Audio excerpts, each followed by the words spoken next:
Welcome everybody to our second session about the philosophy of freedom. We're going to be talking about chapter 1, and today we're going to be talking with Stuart, who's a member of a study group that I also am part of. So it's nice to be able to talk to Stuart just on my own about this subject.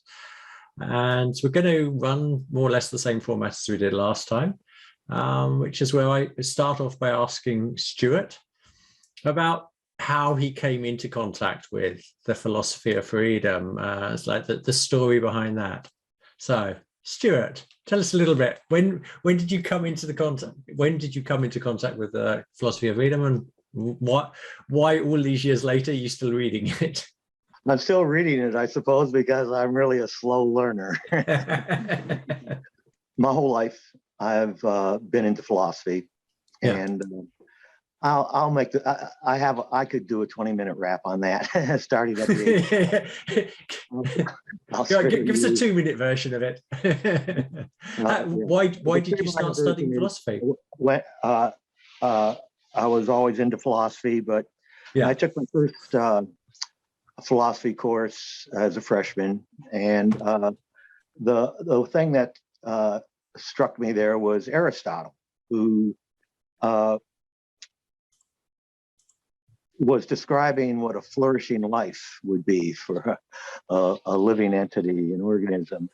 Yeah. And it would be true for any organism, that a flourishing life would be it's fulfilling the potential of whatever its natural essence is. Yeah. Apply that to human beings. When Aristotle applied that to human beings, our natural essence was rationality, at least in a broad sense of the term, not just in logic, and that by cultivating that, among other activities, one could acquire a flourishing life, a worthwhile life, a significant life. So it was practical philosophy you're after, by the sounds of what you're describing. It was there's that book, The Consolations of Philosophy, and these type of things. The idea that if you think seriously about life, you can actually lead a happier life. It's like the essence of what you're saying? Something like that. I was also interested in the abstract questions as well, and so on. And the next step was coming across Socrates, Plato. Know yourself, the life unexamined, it is not worth living, which may be a slight exaggeration, but and when you examine yourself, this is what I got out of it, you'll find that your flourishing is becoming an expression of truth, beauty, and goodness, which the expressions would be cultivating your understanding, your appreciation, and your integrity.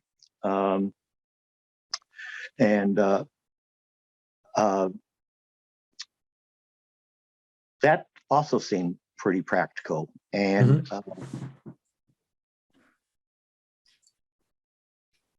what seemed to me important about philosophy would be what its practical applications are to one's experience of life and so on.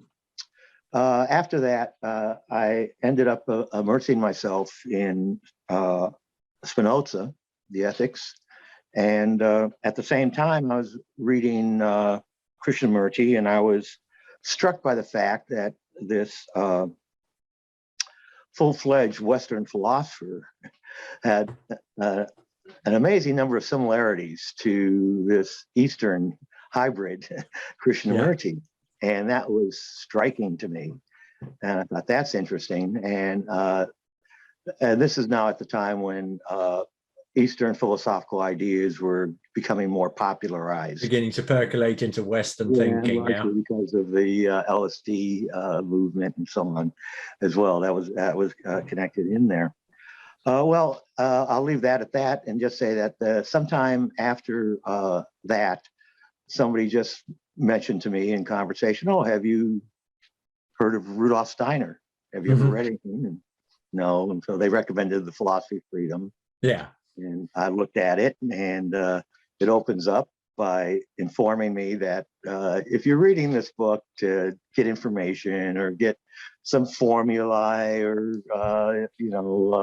some theoretical constructs. You might want to put the book down because this book is, I'm paraphrasing, of course. Yeah. Because this book is primarily a training in your consciousness, a training in life, in what your action, in the reality of what your life experience is, and you're not going to get it the first time you read it, and so on. And I feel now at this point. How many times have you read it, Tom? No, Tom. This is Stuart. Sorry, I've lost count. Yeah, like myself. And it's a little bit embarrassing that I don't have it more. But and he also had I'm just going to come back to you actually on that one about the lost count. It's embarrassing. Actually, I think that and people aren't embarrassed when they watch a good film again. People aren't embarrassed when they listen to good music again. And for me also, I don't know how many times I've read stroke listened to The Philosophy of Freedom, but each time I go back to it, something deepens in there. Something sort of like becomes even more crystal clear. And you thought you'd really got something out of it last time, which was true. But then when you return to it, you get, or at least my personal experience is you get, oh, wow, gosh, how did I not sort of like see this clearly last time? And that's true for any worthwhile philosopher. I guess, though, that the embarrassing quip, there is a one difference between watching the movie again and again and reading a philosophy book, especially like Steiner's, again and again, which is Steiner's trying to get me to I'm not trying to make a movie by watching the movie. Yeah. it means to a certain extent you failed first time. Yeah, I get you. Independent understanding and so on. Yeah. So that's about it. I think it's interesting you put it in the framework of like it's challenging to read this. I mean, that's not new in philosophy, but the idea that it's teaching, it's not so much about teaching you concepts, it's about leading you into an experience of what thinking actually is. I know I've referred to it in my a couple of times, and it's like in my own thinkings about it, it's a little bit like doing an assault course.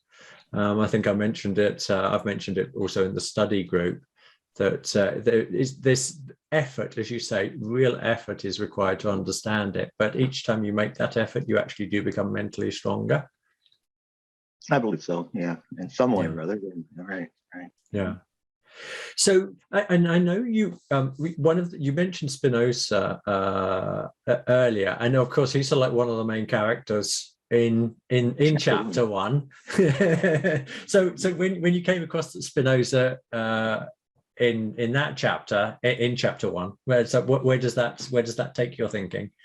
In general terms, of course, he uses my hero Spinoza and really sets up the whole rest of the book with the Spinoza quote, with Spinoza's concept of free will or concept of no free will.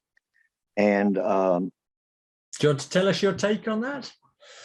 Well, my general take, and this is what was fascinating to me, is that it seems to me, if you look at Spinoza's overall intentions and accomplishments in the ethics, they're really pretty similar to many of Steiner's conclusions. And then as a larger issue for me is that's fascinating that he would use Spinoza as a major foil, but at the same time agree with Spinoza on so many points, and crucial points at that. And I thought, well, what's going on there? And a general conclusion I've made is that, that's exactly right. That's exactly what you should be doing with every philosopher, but especially the great philosophers. I doubt there's even a mediocre philosopher, much less a great philosopher, who isn't saying things that are true and would, in effect, be part of any conclusions you'd come to if your conclusions were legitimate. At the same time, it's pretty clear to me that not one of them has said everything right either. And that's not because I know all the differences between philosophical correctness or incorrectness, but within my sphere, I can pick out some of those in every case. Yeah. And Steiner does that over and over and over again, not just with Spinoza, with Kant, with Plato, with I could go on and on, Aristotle, Exactly. That's right. And I think that's the right approach. And I'll go beyond that, and that allows me to think of the history of Western philosophy, leaving aside for the time being other traditions. But the history of Western philosophy is itself a kind of organism, something that's growing, and a practice. It's in itself a practice, and it's even a spiritual practice at that. That I don't think is appreciated sufficiently. When you say spiritual practice, it's not a term I associate with with Western philosophy, or I suppose I'm talking more about more modern philosophy, because I think there's a tendency to avoid that word. Do you agree with that? Yeah, I would say so, but Steiner sure doesn't. So you feel comfortable using it? What's going on there then? No, not entirely. That's funny you should bring that up, because one of my big puzzles is, and it just occurred a few days ago, a friend I was talking to said, who's not really into Steiner, and I keep bringing it up at her sometimes consternation, but finally she asks, well, what does spiritual mean? I don't understand what that's supposed to be. And I,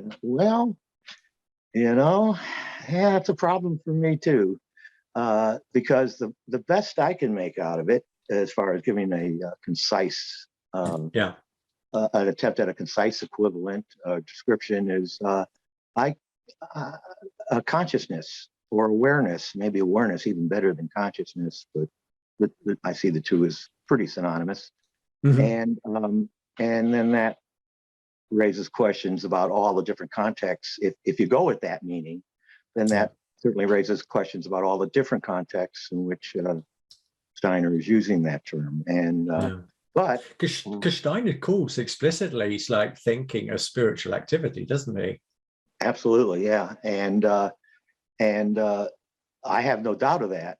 But again, that even though you can't define or describe consciousness because it's fundamental, or awareness, but as I said to a friend of mine, I know I can't define or describe consciousness, but I sure know it when I see it. And then also there's later Wittgenstein, who says, if you want to know the meaning of a word, see how it's used. And which is not a theory of meaning, but it's good advice. It's advice that I think is undeniable. How else would you find out?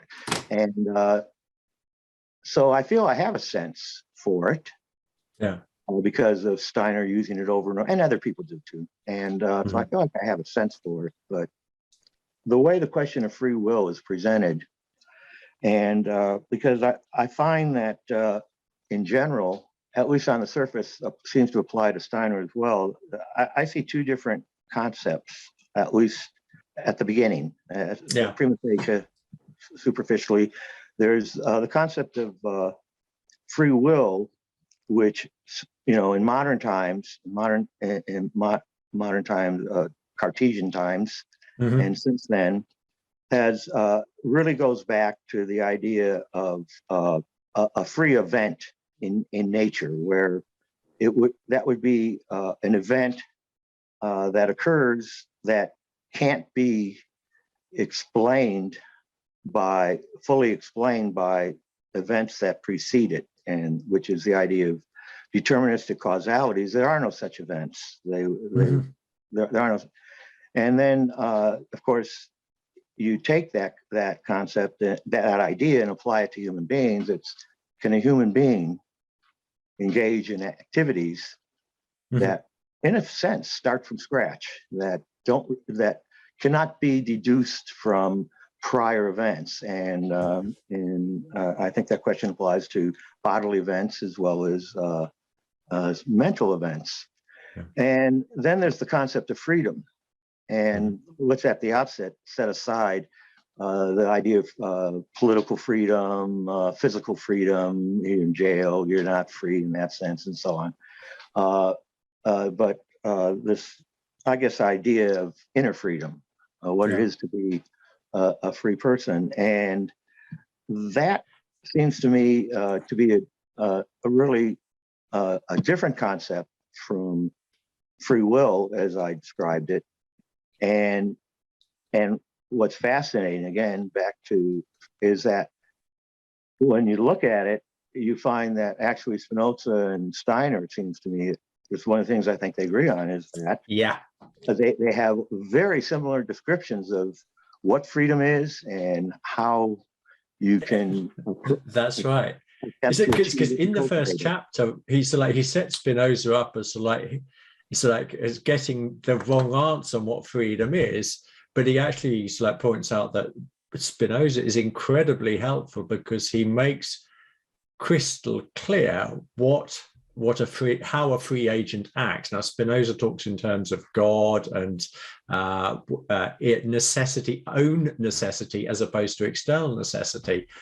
And it is complicated stuff for a non-philosophy reader. But once you get to the heart of it, I mean, it's one of these things, having read it lots of times, it becomes quite a simple concept to grasp. That's if I am not impelled or forced to do something, a bit from external events or from inner drives, if there is a freedom there, then I can begin talking about a real freedom. And he's really just introducing this because this is actually the topic that he really develops a lot later in the book. It's how he uses Spinoza in a really interesting way, I think, to set up the problem or outline a bit of the problem. It's probably a better way of describing it. I think that this is difficult for me to express, to think through, but it's interesting that Spinoza has a similar concept of what would constitute a free human being from a totally different model. Right. Yeah. I mean, that's another fascinating thing. He creates that concept within a deterministic outlook, and Steiner is, not certainly opposed, has a whole different model for how, let's say, reality is working, and that could suggest that the concept of freedom is really independent of the concept of free will anyway. And in fact, once a friend a long time ago said, who cares whether we have free will or not? And in a way, you could, you see the point of that, if you can achieve this general notion of freedom. But I think Steiner sees that you can't really achieve full freedom without some concept of free will, of being able to start up an event. In fact, he does call us at different places co-creators of our experience. And, being a creator and being able to start up an event out of scratch is sort of a similar idea that required, I'm going to come back to our thing about spirit here, because basically, Spinoza, he uses this idea of only God, so like what he's obliged to do nothing, he, she, it, whatever. God is not obliged to do anything. It does everything out of an inner necessity. So when Steiner comes along, so like at the end of the book, and so like says that like this is ultimately possible for a human being. It's a process. It's not a sort of like a yes, no. It's sort of like it's something that gradually like increases as you work through the process. But so if you get there, then that means you've achieved God status in Spinoza terms. If you're working out of that's so, why. So we're either spirits or God, or that's the same, isn't it? Yeah, and as far as I can tell, and again, it's interesting because he brings up, he quotes Spinoza on the notion of free necessity, which applies to God, and that's and that's exactly when Steiner gets to the end, that's exactly what he's asking us to cultivate, where it's not an arbitrary choice. That you get the if you could fully cultivate your freedom, it would be as if you had full free will. Yeah. And both, I think, are both are saying, in our ordinary single lifetime, I doubt Spinoza thought we had any more than one lifetime. I've never read it. Yeah. But within this single lifetime, you're not going to get there. It ain't at least almost nobody. It's not going to happen. And Spinoza has a funny statement. He says, well, because he considers it as an objection. What's the point of all this? I can't achieve this. And he said, well, you're not going to have eternal life. You're not going to keep your body alive forever either. So therefore, you shouldn't look for good nourishment and exercise because you can't keep your body forever. Saying, okay, yeah, you may not achieve that, but the more you cultivate it, the better off you're going to be. And in Aristotle's terms, which comes back to like your original reason for studying philosophy in the first place, as you described it. It's creating what you perceive to be like a healthy way of living, a healthy mental way of living. Yeah. Right. As I said, I take it as a practice, regardless of how often I've abused the practice of discursive philosophy and being too abstract in situations where I should have been more sensitive, let us say, more in unity with people around me and the situations around me and so on. And I'm still working on that because, as both Steiner and Spinoza say, I'm probably not going to, in this lifetime, be fully That's right, yeah. But the sensation of the experience of growing, of developing, is also hugely important in this context. The idea that we're progressing, we're not stagnating, which is also ultimately life enhancing, life confirming, isn't it? I can't keep jogging anymore, but and so on, using that as just an illustration. But this practice, I guess my brain and mind might go haywire, but I could certainly keep practicing. I can keep engaging in the practice until that happens or until lights out. There they are.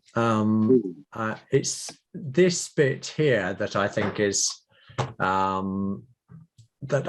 really interesting that Steiner brings up in chapter 1. It's really, again, it's a simple question. It's understanding where motives come from, and that before you can even answer the question of whether you're free, you've got to start thinking about this question. So what causes me to act? What causes me to use my will to achieve certain things? And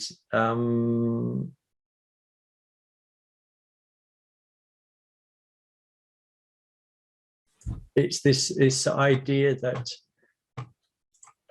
if I can't answer, I think I'm just going to repeat myself actually here when I say this. If we can't answer that basic question of it's like what my motives are, where do they come from, then we can't even begin to approach the question of freedom. But that just sort of like nests into another problem that Steiner talks about later in the chapter, which is this one here, which is the one that I really find interesting. In actual fact, it's a known reason, and what's happening here is I was listening to this in the audiobook this morning, and I was reminded of, I'm not sure it's like how into physics you are, but I was reminded of a story that I heard probably many decades ago, about how quantum physics only came about because there were certain problems to do with the radiation of heat, not sort of like being exactly sort of like, they couldn't work it out exactly according to Maxwell's electromagnetic. So there was this little gap in the theory, but basically Newtonian physics had sort of like it had sewn everything up, and sort of like electromagnetic theory, science was at the point where, well, we've nearly answered every single question that's of importance to humanity here. So like certainly on the physics plane, but there was this little glitch. And this tiny little glitch ended up leading us into quantum theory, Heisenberg, Planck, and all of these things. And our whole modern culture with computers and lasers is unthinkable without that theory. And I see a little bit of a parallel here with what Steiner's saying in 1.9. It's like in the first chapter, because basically he's saying something similar. He's saying, so like, if we don't really understand what our thinking is, then we can't even begin to answer the question of motives. And therefore, we can't even begin to answer the question of freedom. And it's one of those moments. It's such a simple question. What is thinking? And you ask that to anybody, and it's like one of those brain freeze moments. What is thinking? And because you have to use thinking to resolve it, and it becomes like, I think also an Italian friend of mine showed me a clip once from Star Trek, where they had this there was this super intelligent being, and they threw it into a loop, and so like his brain started to like melting. And this is what's like, what is thinking? It's one of those questions where you just go, I don't know what to do. No, I don't know where do I even begin? And that's what Steiner's sort of like posing in chapter 1. Yeah. And the amazing thing that he does is already by chapter 3, you're beginning to get a serious handle on what this amazing thing that we call thinking is, once you really get to grips with it. So this is one of my, I've got several favorite bits actually of chapter 1, but this is one of them for me.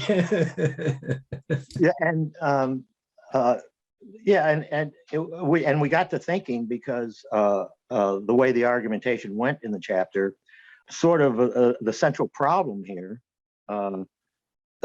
as in black box radiation. There is a difference. Well, first of all, he's agreeing with all the people he's arguing against, Strauss and Spencer and so on. That yeah, of course, it's not about mere arbitrary choice or outcome, which goes back to the physics view of what a free event would be. Therefore, they end up dismissing it And then he gets to Hartman, where, well, your motives end up determining, more or less. I think that's a fair paraphrase. That's right. Yeah, absolutely. Yeah. So again, no free will. And he's saying, well, what they're all ignoring, there are different kinds of motivations. There's motivations that we're conscious of, and there's motivations that we're not conscious of, which then raises the question of knowledge, because consciousness of your motive is how far you've permeated your motive with your consciousness and your understanding. Yeah. And now the question of freedom in those terms, that is, that he's already suggested you won't find it outside of the conscious permeation of your motivations. Mm-hmm. Otherwise, you will be like Spinoza's rock stone that just thinks it's moving of its own free will. Yeah. and so that's what seems then directly to raise the question of thinking, and why we need that investigation of thinking. Because if thinking isn't, I mean, I don't know if he says this specifically at the end of chapter 1, but certainly it's pretty clear that because if thinking isn't free, if thinking doesn't occur in a state of freedom, then the game is up. And then you. Before we can even answer the questions of motives, we have to understand what thinking is. Yeah, he may only go that far, but remember, it's the book isn't according to him isn't a series of formula. It's try to get me to think for myself, and not just think for myself, but have that thinking inform me and inform my actual life. Right or wrong, I'm willing to intersperse in there. The reason ultimately is because if thinking isn't free, if you're thinking, if you can't understand your thinking to be free and act in a way that expresses that freedom, then freedom is also an illusion, like David Strauss says. Huh? Like Strauss said. Yeah. The distinction between conscious motivation and unconscious motivation loses its significance. That he's saying that's the significant distinction. Yeah. Start with just as far as the problem goes, just stating the problem. Yeah. Actually, I'm going to tag on. When I talked about 1.9, I'm going to put it back up on the screen here again. There was actually this second bit where he quotes Hegel, which I also this is one of those. There are so many of these wonderful phrases, that really stick in my mind when I'm thinking about the book. And this is one of them where he quotes Hegel and says, "It is thinking that turns the soul, common to us and animals, into spirit."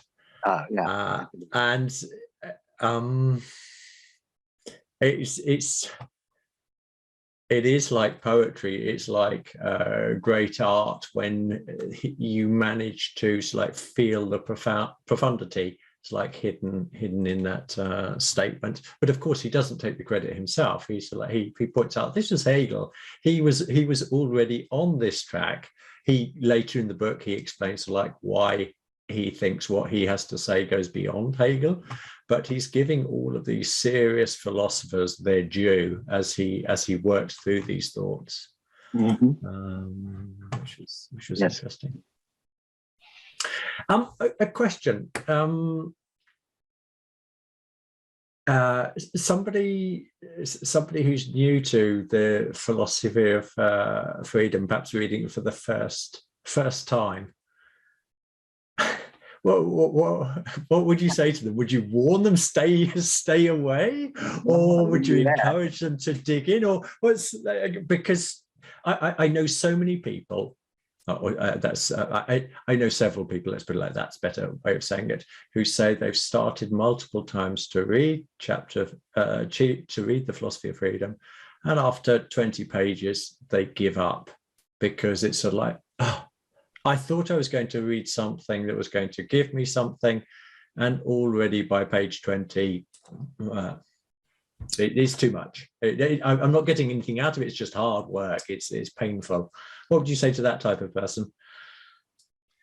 Well, I would note that most of the great philosophers are like that. Mm-hmm.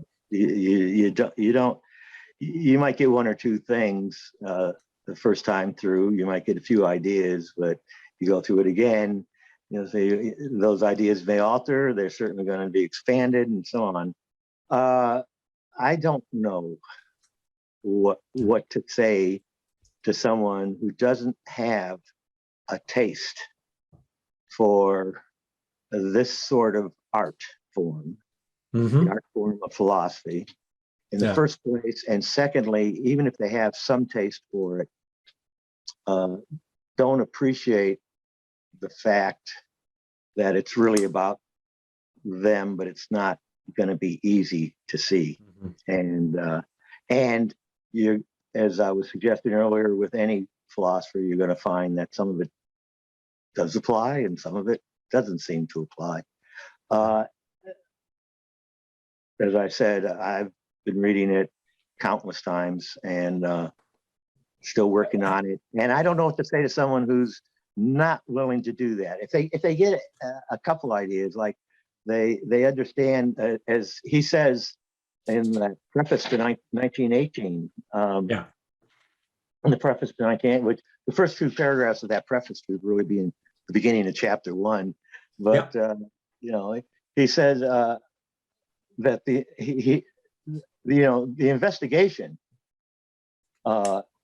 into our thinking will lead to the awareness that we live in a spiritual reality. And and you should be able to get that. You should be able to get that if you care enough, have a taste for it, and care enough to work your way through it at all.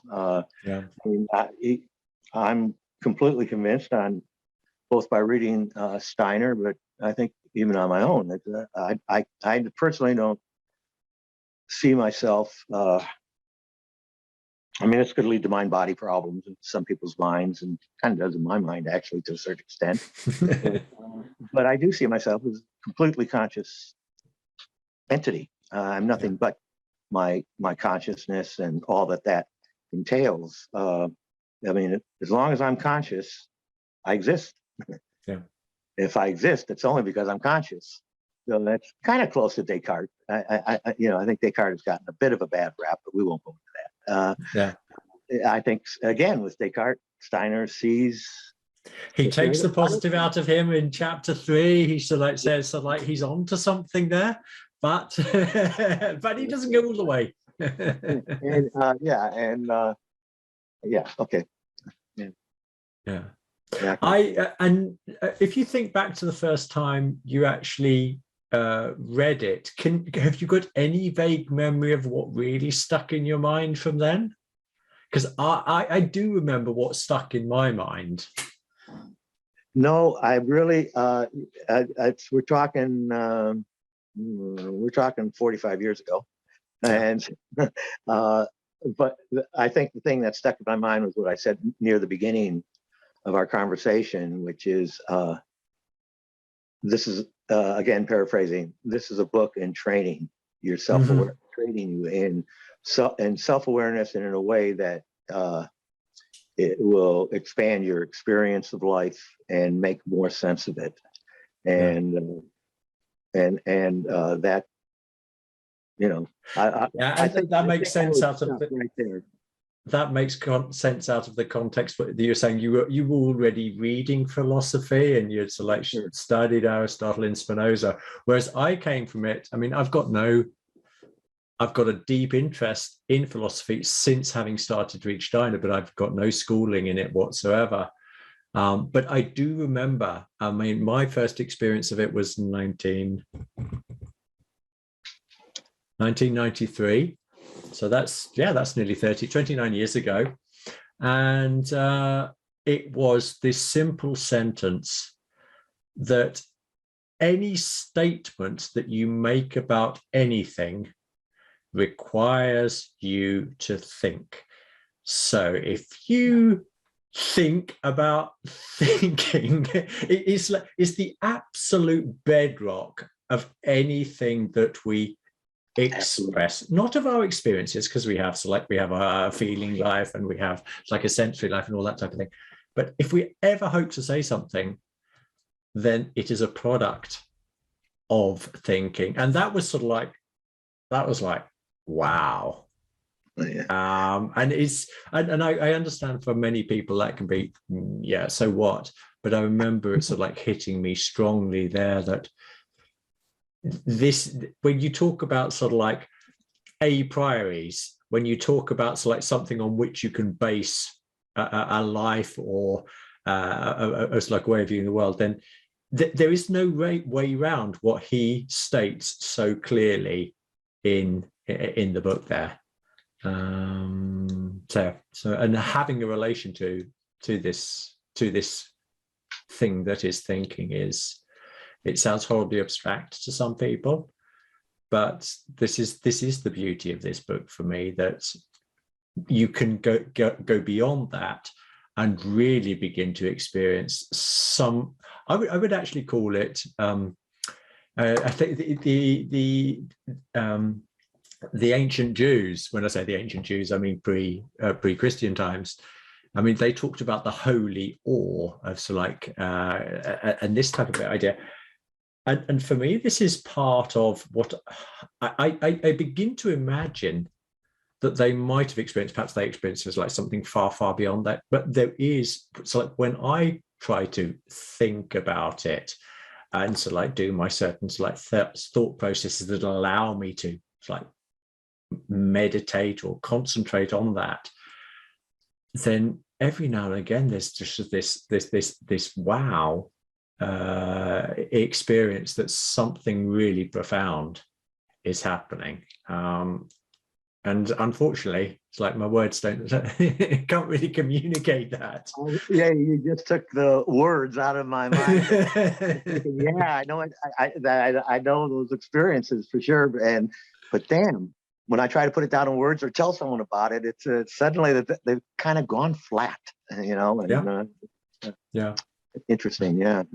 By the way, as an aside, it was interesting you said how it's that you got interested in philosophy through anthroposophy or through Steiner. Yeah. And it honestly, just a few days ago, I wrote down the thought. I find in generally speaking in these groups and people, anthroposophists and so on, I deal with, that a slight difference of direction I see between us, namely that I find most anthroposophists, as far as I can tell, I don't know too many very, very well, that they've gotten into philosophy through anthroposophy, whereas I got into Steiner through philosophy. And do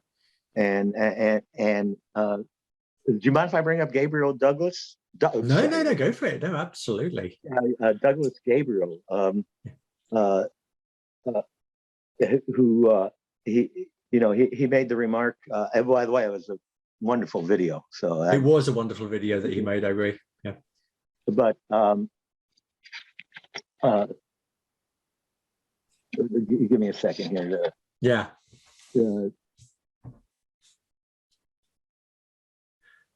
Whilst you're looking, I'll just tell the audience that it's like on the philosophyofreedom.com website, there's we've linked directly to a video that Douglas Gabriel did. It's like a 55-60 minute video about the philosophy of freedom, which was in direct response to a question that I asked him, and it was a wonderful gift that he gave us.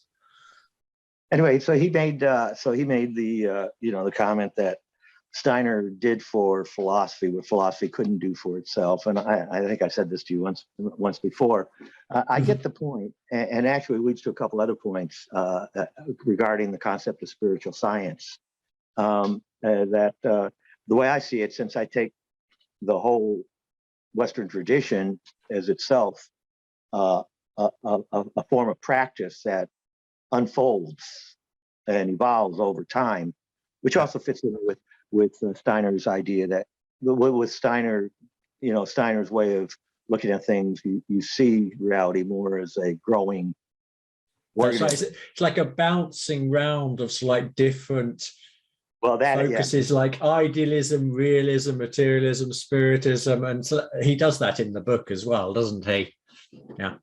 So I like to see Steiner as more of a at least a temporary capstone at the turn of the last century of the development of philosophy, and I think that the truth, and so in that regard, I would say Gabriel's observation is a little bit misleading, but I agree with him that he does do something that's not really been done, strictly speaking, within the tradition. And in one sense, he just takes the tradition further, but I think, and this gets back to the idea of spiritual science. Steiner goes to great pains again and again to describe how that, unlike certain Eastern traditions or certain traditions prior to the modern times, he appreciates, even though despite the difficulties with the modern frame of mind, the modern naturalistic frame of mind, the way of approaching the problems within modern science has a lot to be said for it, because it does cultivate your thinking and how you. The purpose of thinking is to take the separate objects in the world and unify them, connect them up with one another. And modern science is certainly always trying to do that and does interesting jobs of it in various ways. But there's and so in that sense, he over and over again refers to it as a science, according to those sort of also having to do with direct experience and so on. But I think there's another sense in which it may be a science, a spiritual science, which is until there's physical science, how do objects work and so on. But the question of how does what is the potential of consciousness? What is the potential of our awareness? Is it just a passive receptor and so on? So, for example, as the physical scientists, they also were all constantly wondering what can we do with this with these objects and with the physical world and in relation to our understanding. And so I think we may be on the threshold. I mean, it's not the first time. It's not like it hasn't been there in history, but I'm seeing Steiner's approach is focusing on the idea that we're still on the shores of the great ocean of consciousness, and we don't know what it's capable of, and so on. And what with modern neuroscience and the ability to alter genetic codes and brain implants and you name it, it's sort of the question. Actually, it has moral, ethical, and spiritual implications also at the same time.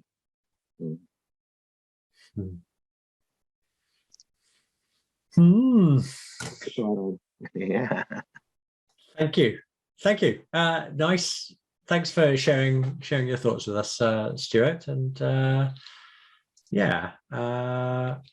just before we go, tell the audience a little bit, so like how you experience the study groups and what they might get from it if they decide to become to join one of Tom's study groups at the Philosophy of Freedom.